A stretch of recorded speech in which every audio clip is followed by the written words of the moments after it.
Bonjour les amis, bonjour à tous, je suis Antonio.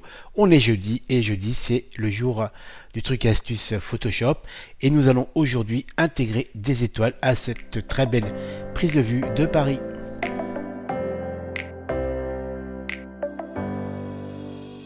Alors comme certains d'entre vous le savent, en tout cas ceux qui suivent mon actualité d'auteur photographe et de formateur, j'aime travailler mes prises de vue dans le détail. Et donc il m'arrive dans certaines situations de prise de vue urbaine, comme cette prise de vue que j'ai réalisée sur les bords de Seine à Paris, d'aller jusqu'à intégrer des étoiles quand par exemple les étoiles que j'ai autour des lampadaires ne me plaisent pas. Vous voyez, elles sont pas très belles et quand on regarde les exifs, j'ai donc réalisé cette prise de vue avec un 17-40. J'étais à 22 mm, l'exposition 20 secondes par l'effet Pozong, ouverture f13, sensibilité ISO 50. Et c'est vrai que les étoiles que j'obtenais à l'époque avec mon 1740 de chez Canon étaient très loin de la qualité graphique des étoiles obtenues avec le fameux 1635 de la même marque. Et comme je suis un photographe passionné qui aime aller jusqu'au bout des choses, j'aime travailler dans le détail, je me suis créé à l'époque une étoile donc dédiée à l'espace urbain, un élément repasse que j'utilisais régulièrement pour venir améliorer les étoiles autour de mes lampadaires. Et donc aujourd'hui, non seulement je vous propose de découvrir comment j'intègre mon étoile sur cette prise de vue réalisée à Paris, mais vous pourrez aussi télécharger l'étoile pour l'utiliser et l'intégrer sur vos propres visuels. Alors dans un premier temps, on va aller sélectionner l'élément étoile pour le charger et l'incorporer donc à ce visuel en objet dynamique, c'est très important. Alors pour ça, on fait fichier, importer et incorporer. On sélectionne l'étoile, donc cette étoile, encore une fois, je vous le rappelle, vous pourrez la télécharger pour l'utiliser sur vos propres visuels. Donc ça s'appelle étoile espace urbain, Antonio Gaudencio, et vous faites importer. Donc vous voyez, ça apparaît automatiquement en objet dynamique. Et ça c'est très important car l'objet dynamique va nous permettre de travailler sa taille, donc de réduire plus ou moins l'étoile tout en préservant sa qualité native, ça c'est très important. On fait Enter, et là on le voit, la petite icône apparaît, c'est bien l'objet dynamique. Alors à noter avant de continuer, car c'est très important, l'étoile que je vous propose de télécharger en version HD vous est proposée avec un espace couleur intégré correspondant à l'Adobe RGB 98 en 16 bits. Si ce n'est pas votre espace de travail habituel, vous devrez forcément passer par une conversion. Pour ma part, comme vous l'avez certainement remarqué, je n'ai aucun souci d'intégration puisque l'espace couleur intégré à l'étoile correspond à l'espace utilisé par mon visuel de Paris, l'Adobe RGB 98 en 16 bits. Alors dans un premier temps, j'ai sélectionné l'étoile pour l'incorporer directement sur ma prise de vue en objet dynamique. J'insiste car c'est très important pour en préserver sa qualité native puisqu'on va la transformer plusieurs fois, on va modifier sa taille plusieurs fois. Vous remarquerez que l'étoile est quand même très graphique et qu'elle intègre une sorte de halo sombre. Et ça c'est normal, c'est volontaire, je l'ai créé volontairement car vous voyez si on la déplace, avec l'outil déplacement, on sélectionne l'étoile, on a une sorte de halo un peu sombre et ce halo va nous permettre avec le mode d'intégration qu'on va découvrir ensemble de créer automatiquement un halo de lumière blanc en opposition, donc qui va participer à préserver un côté très naturel au niveau de l'incorporation. Donc dans un premier temps, pour cette incorporation, on va modifier ce mode de fusion puisque pour l'instant on est sur normal, on va aller sur lumière crue. Voilà. Et si maintenant on fait l'avant-après, CTRL ou commande Z pour annuler, vous voyez avant c'était comme ça, Shift, CTRL ou commande Z pour revenir en arrière, donc on voit qu'il y a quand même l'intégration qui a commencé grâce à ce mode donc de fusion par lumière crue. Alors ce mode de fusion par lumière crue est un mode dit adaptatif puisqu'il prend en compte non seulement au niveau de la transparence la couleur mais la matière du sujet qui reçoit donc l'étoile. Et c'est très intéressant puisque quand on le déplace automatiquement avec ce mode donc par lumière crue, la transparence est adaptative. Donc c'est plutôt très intéressant. Alors bien sûr, on va continuer son intégration, mais là déjà on voit que l'intégration a commencé. Ensuite, vous voyez, on a ce fameux halo sombre. Alors pour le faire disparaître et le transformer en lumière, on va directement sur l'objet dynamique, lui appliquer une courbe. On va aller sur Alt, clic ici au niveau des calculs des réglages, courbe, on va l'écrêter. Ensuite, au niveau de la courbe, on va sélectionner le curseur qui correspond aux basses lumières, ici, et on va le remonter, et regardez, la transparence se fait automatiquement au niveau du halo, qui était noir, et qui se transforme maintenant en halo de lumière blanc. On va rester pour l'instant là-dessus, on verra par la suite. Et regardez maintenant si je déplace l'étoile, elle est bien transparente, le halo sombre a disparu et on a une sorte de halo de lumière qui va donc participer à l'intégration, au réalisme de l'intégration. Ensuite je fais commande ou CTRL T pour avoir accès donc à son format. Et là on va venir tout en haut au niveau de la clé d'accroche et on va réduire l'étoile. Alors vous voyez, il faut préserver l'homothétie, donc là j'ai juste cliqué au niveau donc de l'accroche. Si vous n'avez pas l'homothétie préservée, il faut vérifier que vous avez bien le cadenas d'activer ici. Donc pour préserver l'homothétie, donc la homothétie, je vous rappelle, c'est le rapport hauteur et largeur. Pour ma part, je vais directement avec mon stylet au niveau de la clé d'accroche qui est ici, tout en haut à droite. Et là, je vais réduire jusqu'à obtenir la taille qui m'intéresse. Je zoome un peu. Je déplace l'image. Et je continue à réduire pour obtenir donc l'étoile qui m'intéresse. Je pense que ça c'est pas mal.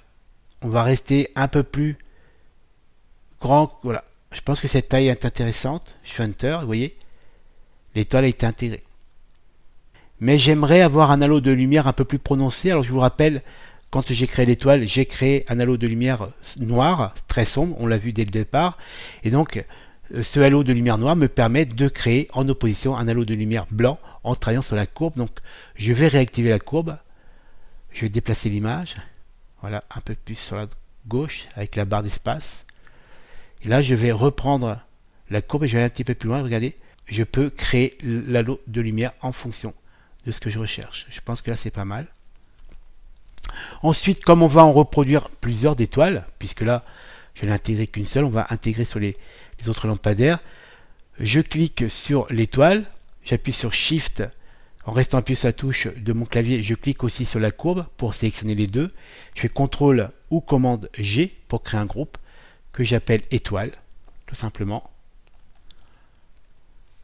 Et à partir de là, je peux reproduire autant de fois que nécessaire ce groupe, puisque si j'appuie sur Alt, vous voyez, la flèche change, puisque j'ai une flèche blanche qui s'additionne à la flèche noire.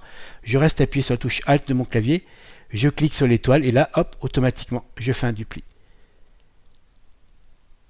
Hop, je positionne ici. Regardez, automatiquement, ça crée une étoile au-dessus. Je vais l'appeler 0,2. Ensuite, pareil, toujours le même principe. Alors, je vais la repositionner un petit peu mieux. Alt sur mon clavier, en restant appuyé, je clique sur donc le groupe qui correspond à l'étoile numéro 2. Je clique et je déplace. Et automatiquement, j'ai mon étoile qui est dupliquée. Et je vais venir la positionner ici. Et ainsi de suite. Toujours en appuyant sur la touche Alt. Vous voyez. Alors si vous êtes un peu plus précis, vous relâchez la touche Alt et avec les flèches de votre clavier, vous pourrez être beaucoup plus précis pour positionner vos étoiles. Alors ainsi de suite. Alt. Alors il faut quand même essayer de trouver une sorte de logique au niveau des tailles, puisque il y a quand même aussi la distance à prendre en compte. Alors moi je vais faire les principaux, je pense que c'est logique. On est à peu près sur les mêmes tailles, vous voyez. Donc j'en mets là. Hop. Et je continue. Là je vais la repositionner. Je fais un dupli. Hop, je positionne grossièrement. Après avec les flèches de mon clavier. Je repositionne un petit peu. Alors vous voyez, si on regarde les lampadaires sur la gauche sont un peu plus grands que ceux de la droite, c'est normal puisque la perspective. Donc là je prends ce groupe de cette étoile ici, je fais commande CTRL T et je vais l'agrandir.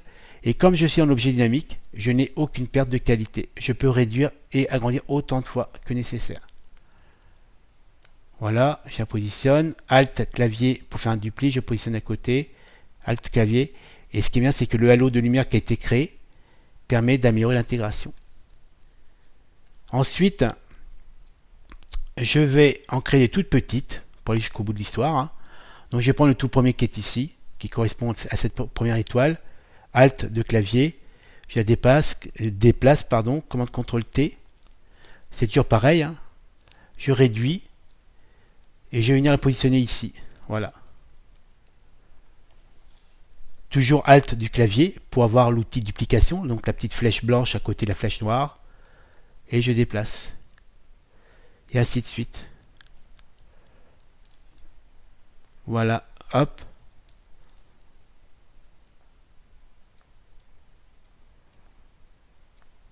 Voilà, on va en mettre comme ça, hop, pour faire une illusion d'optique. Donc là, il y en a pas mal ici. Alors hop, je vais faire rapidement pour gagner du temps. Vous voyez, la luminosité secrète, c'est plutôt intéressant. Et automatiquement, comme on est en objet dynamique et que on a créé un groupe de calques qui intègre l'étoile en objet dynamique plus la courbe pour l'intégration avec le mode de fusion par lumière crue, comme on l'a vu ensemble, vous voyez, automatiquement, les groupes se créent grâce au raccourci Alt, clavier, clic déplacé. Vous voyez, c'est très simple. Alt, clavier, je clique sur l'étoile, je la déplace. Et comme ça me permet de gagner du temps. Et ça va très très vite. Je vais en mettre une là, une ici. Voilà. Je pense que c'est pas mal. Est-ce qu'on va aller jusqu'ici? Alors, les grandes qui sont ici, je vois pas trop l'intérêt. On va tester quand même. On prend l'étoile numéro 1 qui est ici. Hop. Alt, clic pour déplacer. Commande CTRL T pour en faire une très grande. Et je vais venir la positionner ici. Voilà. Pareil, Alt, clic sur l'étoile. Je reste appuyé, je tire dessus. Donc, en cliquant, ça me permet de faire un dupli et de positionner ici. Écoutez, je trouve que c'est pas mal le résultat obtenu. Vous voyez, pour bien comparer, ce qu'on peut faire, c'est qu'on prend l'étoile, donc la source, on va jusqu'en haut, en appuyant sur la touche Shift du clavier, on clique sur la dernière, ça permet de tout sélectionner, commande CTRL G, ça fait un groupe global, étoile, et ça me permet d'activer, de désactiver, vous voyez, on va mettre sur 45% d'affichage, vous voyez, avant, maintenant.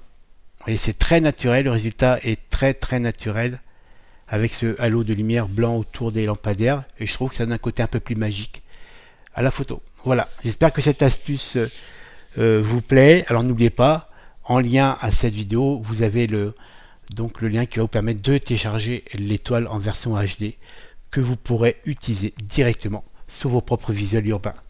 Alors comme d'habitude, si vous aimez ce genre d'astuces, n'hésitez pas à liker la vidéo, à la commenter et bien sûr aussi à vous abonner à cette chaîne pour la soutenir. Je vous dis donc à très bientôt.